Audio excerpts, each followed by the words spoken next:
नमस्कार। आज मैं सुना रही हूँ मुंशी प्रेमचंद जी की कहानी सुहाग की साड़ी।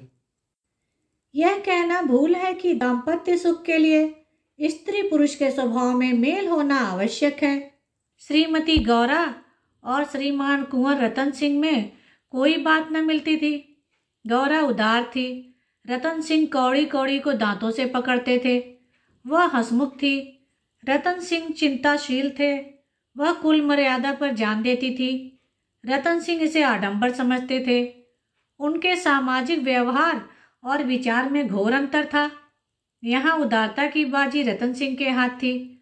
गौरा को सहभोज से आपत्ति थी, विधवा विवाह से घृणा और अछूतों के प्रश्न से विरोध। रतन सिंह इन सभी व्यवस्थाओं के अनुमोदक थे। राजनीतिक विषयों में यह भिन्नता और भी जटिल थी। गौरा वर्तमान परिस्थिति को अटल, अमर, अपरिहार्य समझती थी। इसलिए वह नरम गरम, कांग्रेस, स्वराज, होम रूल सभी से विरक्त थी। कहती, ये मुट्ठी भर पढ़े लिखे आदमी क्या बना लेंगे, चने कहीं भाड़ फोड़ सकते हैं। रतन सिंह पक्के आशावादी थे, राजनीतिक सभा में पहली पंक्तियों में बैठने वाले, कर्म क्षेत्र में सबसे पहले कदम उठाने वाले, स्वदेश व्रतधारी और बहिष्कार के पूरे अनुयायी। इतनी विषमताओं पर भी उनका दाम्पत्य जीवन सुखमय था। कभी कभी उनमें मतभेद अवश्य हो जाता था, पर वे समीर के वे झोंके थे जो स्थिर जल को हल्की हल्की लहरों से अभिभूत कर देते हैं। वे प्रचंड झोंके नहीं जिनसे सागर विप्लव क्षेत्र बन जाता है। थोड़ी सी समदीक्षा सारी विषमताओं और मतभेदों का प्रतिकार कर देती थी।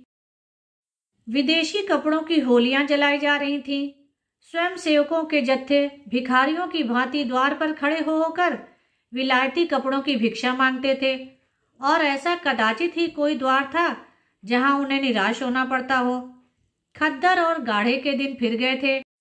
नयन सुख नयन दुख, मलमल और तंजेब तनबेद हो गए थे। रतन सिंह ने आकर गौरा से कहा, लाओ अब सब विदेशी कपड़े संदूक से निकाल दो। गौरा, अरे तो इसी घड़ी कोई साइत निकली जाती है, फिर कभी दे देना। रतन, वाह, लोग द्वार पर खड़े कोलाहल मचा रहे हैं और तुम कहती हो फिर कभी दे देना।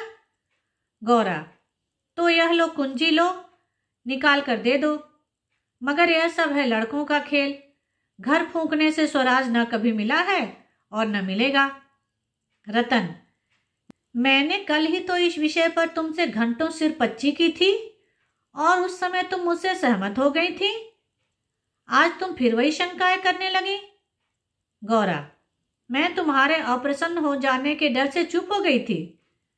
रतन, अच्छा, शंकाएं फिर कर लेना, इस समय जो करना है वह करो। गौरा, लेकिन मेरे कपड़े तो ना लोगे ना। रतन, सब देने पड़ेंगे। विलायत का एक सूत भी घर में रखना मेरे प्रण को भंग कर देगा।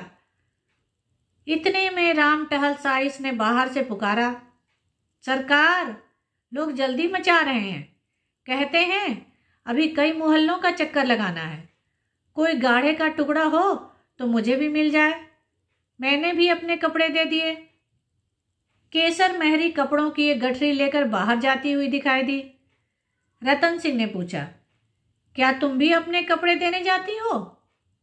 केसर ने लजाते हुए कहा, हाँ सरकार, जब देश छोड़ रहा है तो मैं कैसे पहनूं? रतन सिंह ने गौरा की ओर आदेशपूर्ण नेत्रों से देखा। अब वह विलंब न कर सकी। लज्जा से सिर झुकाए संदूक खोलकर कपड़े निकालने लगी। एक संदूक खाली हो गया तो उसने दूसरा संदूक खोला। सबसे ऊपर एक सुंदर रेशमी सूट रखा हुआ था जो कुंवर साहब ने किसी अंग्रेजी कारखाने से सिलाया था। गौरा ने पूछा, क्या सूट भी निकाल दूं? रतन, हाँ हाँ, इसे किस दिन के लिए रखोगी? गौरा, यदि मैं जानती कि इतनी जल्दी हवा बदलेगी तो कभी यह सूट न बनवाने देती। सारे रुपए खून हो गए। रतन सिंह ने कुछ उत्तर न दिया। तब गौरा ने अपना संदूक खोला और जलन के मारे स्वदेशी विदेशी सभी कपड़े निकाल निकाल कर फेंकने लगी। वह आवेश प्रवाह में आ गई। उनमें कितनी ही बहुमूल्य फैंसी जैकेट और साड़ियाँ थीं, जिन्हें किसी समय पहनकर वह फूली न समाती थी। बाज बाज साड़ियों के लिए तो उसे रतन सिंह से बार बार तकाजे करने पड़े थे, पर इस समय सबकी सब आंखों में खटक रही थी। रतन सिंह उसके भावों को ताड़ रहे थे। स्वदेशी कपड़ों का निकाला जाना उन्हें अखर रहा था, पर इस समय चुप रहने में ही कुशल समझते थे। इस पर भी दो एक बार वाद विवाद की नौबत आ गई। एक बनारसी साड़ी के लिए तो वह झगड़ बैठे। उसे गौरा के हाथों से छीन लेना चाहा, पर गौरा न मानी, निकाल ही फेंका। सहसा संदूक में से एक केसरिया रंग की तंजेब की साड़ी निकल आई, जिस पर पक्के आंचल और पल्ले टके हुए थे। गौरा ने उसे जल्दी से अपनी गोद में छिपा लिया। रतन सिंह ने पूछा, कैसी साड़ी है? गौरा, कुछ नहीं, तंजेब की साड़ी है, आंचल पक्का है। रतन, तंजेब की है तब तो जरूर ही विलायती होगी, उसे अलग क्यों रख लिया? क्या वह बनारसी साड़ियों से अच्छी है? गौरा, अच्छी तो नहीं है, पर इसे न दूंगी। रतन, वाह, विलायती चीज को मैं न रखने दूंगा, लाओ इधर। गौरा, नहीं, मेरी खातिर इसे रहने दो। रतन, तुमने मेरी खातिर से एक भी चीज न रखी तो मैं क्यों तुम्हारी खातिर करूं? गौरा, पैरों पड़ती हूं, जिद न करो। रतन, स्वदेशी साड़ियों में से जो चाहे रख लो, लेकिन इस विलायती चीज को मैं न रखने दूंगा। इसी कपड़े की बदौलत हम गुलाम बने, यह गुलामी का दाग अब मैं नहीं रख सकता, लाओ इधर। गौरा, मैं इसे न दूंगी, एक बार नहीं 1000 बार कहती हूं कि न दूंगी। रतन, मैं इसे लेकर छोड़ूंगा, इस गुलामी के पटके को, इस दासत्व के बंधन को किसी तरह न रखूंगा। गौरा, नाहक जिद करते हो। रतन, आखिर तुमको इससे क्यों इतना प्रेम है? गौरा, तुम तो बाल की खाल निकालने लगते हो, इतने कपड़े थोड़े हैं, एक साड़ी रख ही ली तो क्या हुआ? रतन, तुमने अभी तक इन होलियों का आशय नहीं समझा। गौरा, खूब समझती हूं, सब ढोंग है, 4 दिन में जोश ठंडा पड़ जाएगा। रतन, तुम केवल इतना बतला दो कि यह साड़ी तुम्हें इतनी प्यारी क्यों है, तो मैं शायद मान जाऊं। गौरा, यह मेरी सुहाग की साड़ी है। रतन, जरा देर सोचकर, तब तो मैं इसे कभी न रखूंगा। मैं विदेशी वस्त्र को यह शुभ स्थान नहीं दे सकता। इस पवित्र संस्कार का यह अपवित्र स्मृति चिन्ह घर में नहीं रख सकता। मैं इसे सबसे पहले होली की भेंट करूंगा। लोग कितने हदबुद्धि हो गए थे कि ऐसे शुभ कार्यों में भी विदेशी वस्तुओं का व्यवहार करने में संकोच न करते थे। मैं इसे अवश्य होली में दूंगा। गौरा, कैसा असगुन मुंह से निकालते हो? रतन, ऐसी सुहाग की साड़ी का घर में रखना ही अशकुन, अमंगल, अनिष्ट और अनर्थ है। गौरा, यूं चाहे जबरदस्ती छीन ले जाओ, पर खुशी से तो न दूंगी। रतन, तो फिर मैं जबरदस्ती ही करूंगा, मजबूरी है। यह कहकर वह लपके कि गौरा के हाथों से साड़ी छीन लूं।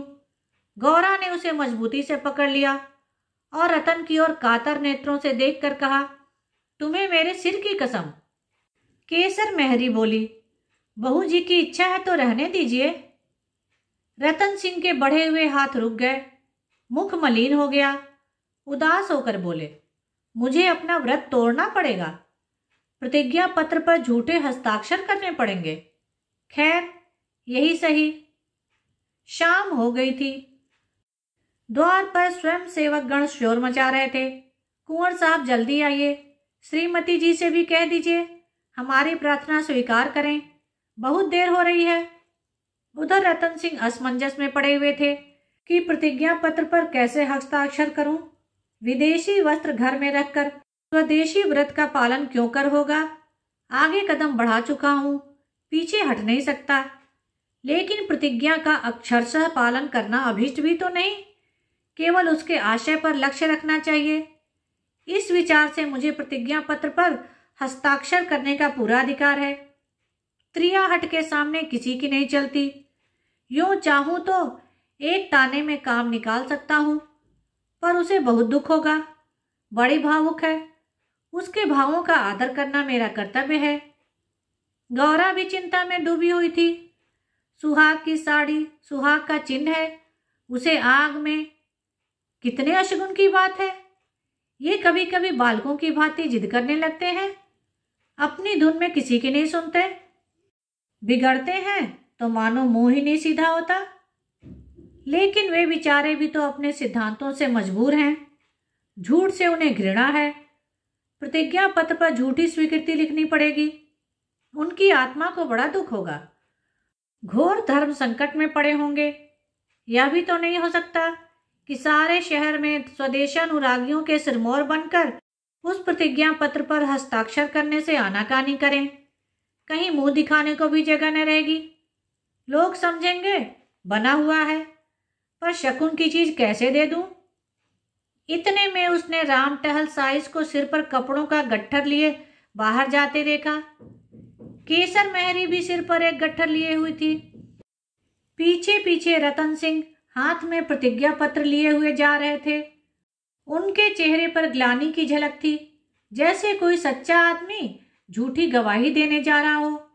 गौरा को देखकर उन्होंने आंखें फेर ली और चाहा कि उसकी निगाह बचाकर निकल जाऊं।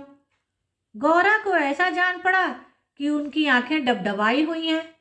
वह राह रोक कर बोली, जरा सुनते जाओ। रतन, जाने दो, दिख न करो, लोग बाहर खड़े हैं। उन्होंने चाहा कि पत्र को छिपा लूं, पर गौरा ने उसे उनके हाथ से छीन लिया।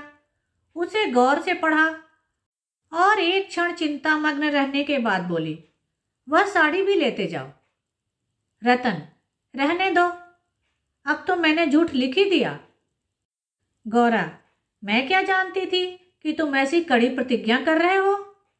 रतन, यह तो मैं तुमसे पहले ही कह चुका था। गौरा, मेरी भूल थी, क्षमा कर दो और इसे लेते जाओ। रतन, जब तुम इसे देना अशकुन समझती हो तो रहने दो। तुम्हारी खातिर थोड़ा सा झूठ बोलने में मुझे कोई आपत्ति नहीं है। गौरा, नहीं, लेते जाओ। अमंगल के भय से तुम्हारी आत्मा का हनन नहीं करना चाहती। यह कहकर उसने अपनी सुहाग की साड़ी उठाकर पति के हाथों में रख दी। रतन ने देखा, गौरा के चेहरे पर एक रंग आता था, एक रंग जाता था, जैसे कोई रोगी अंतरस्थ विषम वेदना को दबाने की चेष्टा कर रहा हो। उन्हें अपनी अहृदयता पर लज्जा आई। हाँ, केवल अपने सिद्धांत की रक्षा के लिए, अपनी आत्मा के सम्मान के लिए मैं इस देवी के भावों का वध कर रहा हूं। यह अत्याचार है। साड़ी गौरा को देकर बोले, तुम इसे रख लो, मैं प्रतिज्ञा पत्र को फाड़े डालता हूं। गौरा ने दृढ़ता से कहा, तुम न ले जाओगे तो मैं खुद जाकर दे आऊंगी। रतन सिंह विवश हो गए, साड़ी ली और बाहर चले आए। उसी दिन से गौरा के हृदय पर एक बोझ सा रहने लगा।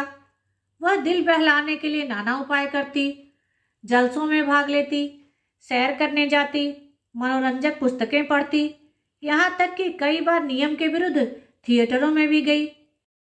किसी प्रकार अमंगल कल्पना को शांत करना चाहती थी, पर यह आशंका एक मेघमंडल की भांति उसके हृदय पर छाई रहती थी। जब एक पूरा महीना गुजर गया तो उसकी मानसिक वेदना दिनों दिन बढ़ती ही गई। तो कुंवर साहब ने उसे कुछ दिनों के लिए अपने इलाके पर ले जाने का निश्चय किया।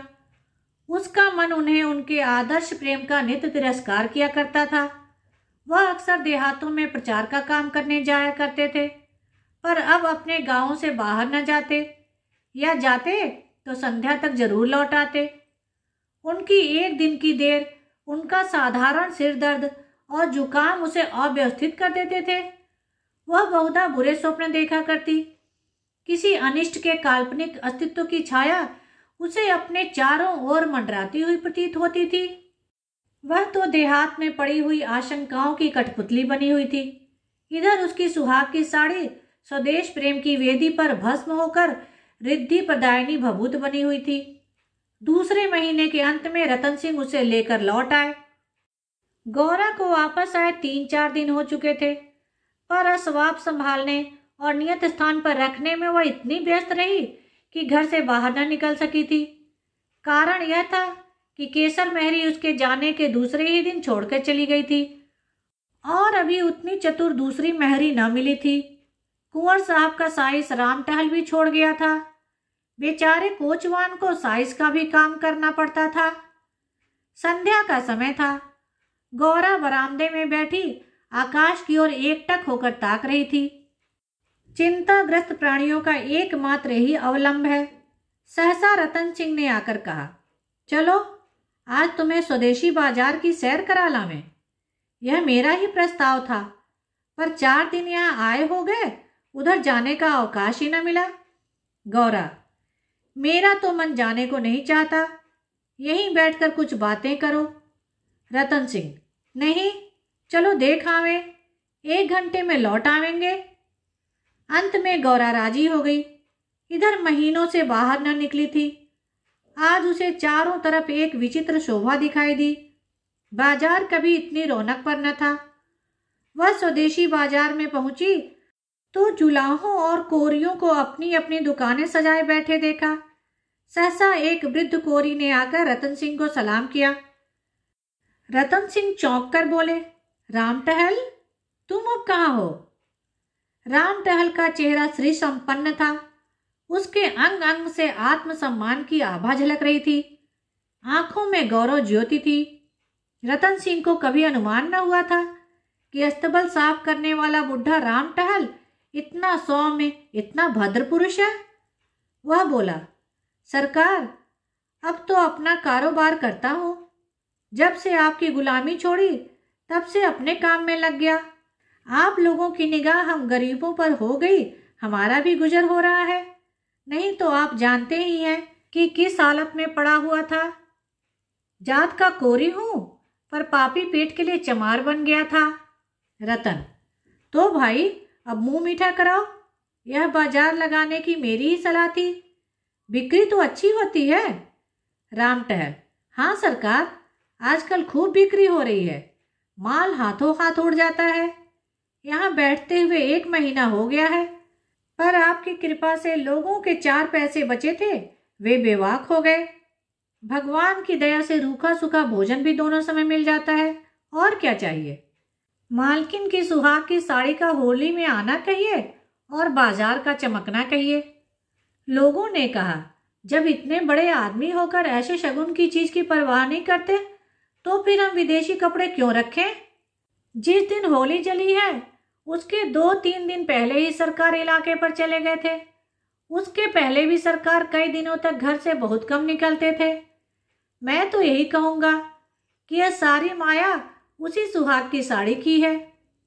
इतने में एक अधेड़ स्त्री गौरा के सामने आकर बोली, बहू जी, मुझे भूल तो नहीं गई। गौरा ने सिर उठाया तो सामने केसर मेहरी खड़ी थी। वह सुंदर साड़ी पहने हुए थी। हाथ पांव में मामूली गहने भी थे। चेहरा खिला हुआ था। स्वाधीन जीवन का गौरव एक एक भाव से प्रस्फुटित हो रहा था। गौरा ने कहा, इतनी जल्दी भूल जाऊंगी? अब कहाँ हो? हमें लौटने भी न दिया, बीच में ही उड़ भागी। केसर, क्या करूं सरकार, अपना काम चलते देखकर सब्र न हो सका। जब तक रोजगार न चलता था तब तक लाचारी थी। पेट के लिए सेवा टहल, कर्म कुकर्म सभी करना पड़ता था। अब आप लोग की दया से हमारे भी दिन लौटे हैं। अब दूसरा काम नहीं किया जाता। अगर बाजार का यही रंग रहा तो अपनी कमाई खाए न चुकेगी। यह सब आपकी साड़ी की महिमा है। उसकी बदौलत हम गरीबों के कितने ही घर बस गए। 1 महीना पहले इन दुकान वालों में से किसी को रोटियों का ठिकाना न था। कोई साइसी करता था, कोई ताशे बजाता था। यहाँ तक कि कई आदमी मेहतर का काम करते थे। कितने ही भीख मांगते थे। अब सब अपने धंधे में लग गए हैं। सच पूछो तो तुम्हारी सुहाग की साड़ी ने हमें सुहागिन बना दिया। नहीं तो हम सुहागिन होते हुए भी विधवाएं थी। सच कहती हूँ, सैकड़ों जवानों से नित्य यही दुआ निकलती है कि आपका सुहाग अमर हो, जिसने हमारी राण जात को सुहाग दान दिया। रतन सिंह एक दुकान पर बैठकर कुछ कपड़े देखने लगे। गौरा का भावुक हृदय आनंद से पुलकित हो रहा था। उसकी सारी अमंगल कल्पनाएं स्वप्नवत विच्छिन्न होती जाती थी। आंखें सजल हो गई थी और सुहाग की देवी अश्रु संचित नेत्रों के सामने खड़ी आंचल फैलाकर उसे आशीर्वाद दे रही थी। उसने रतन सिंह को भक्तिपूर्व आंखों से देखकर कहा, मेरे लिए भी एक साड़ी ले लो। जब गौरा यहाँ से चली तो सड़क की बिजलियां जल चुकी थी। सड़कों पर खूब प्रकाश था। उसका हृदय भी आनंद के प्रकाश से जगमगा रहा था। रतन सिंह ने पूछा, सीधे घर चलूं? गौरा, नहीं, छावनी की तरफ होते चलो। रतन, बाजार तो खूब सजा हुआ था। गौरा, यह जमीन लेकर एक स्थायी बाजार बनवा दो। स्वदेशी कपड़ों की दुकानें हो और किसी से किराया न लिया जाए। रतन, बहुत खर्च पड़ेगा। गौरा, मकान बेच दो, रुपए ही रुपए हो जाएंगे। रतन, और रहें पेड़ तले? नहीं, गांव वाले मकान में। रतन, सोचूंगा। गौरा, इलाके भर में खूब कपास की खेती कराओ। जो कपास बोए उसकी बेगार माफ कर दो। रतन, हाँ, तदबीर अच्छी है, दूनी उपज हो जाएगी। गौरा, लकड़ी बिना दाम दो तो कैसा हो? जो चाहे चरखे बनवाने के लिए काट ले जाए। रतन, लूट मच जाएगी। गौरा, ऐसी बेईमानी कोई न करेगा। जब उसने गाड़ी से उतरकर घर में कदम रखा तो चित्त शुभ कल्पनाओं से प्रफुल्लित हो रहा था, मानो कोई बछड़ा खूंटे से छूटकर किलोले कर रहा हो। धन्यवाद। मेरे चैनल को लाइक करें, शेयर करें और सब्सक्राइब करें, जिससे सभी कहानियाँ आपको समय पर मिल जाएं।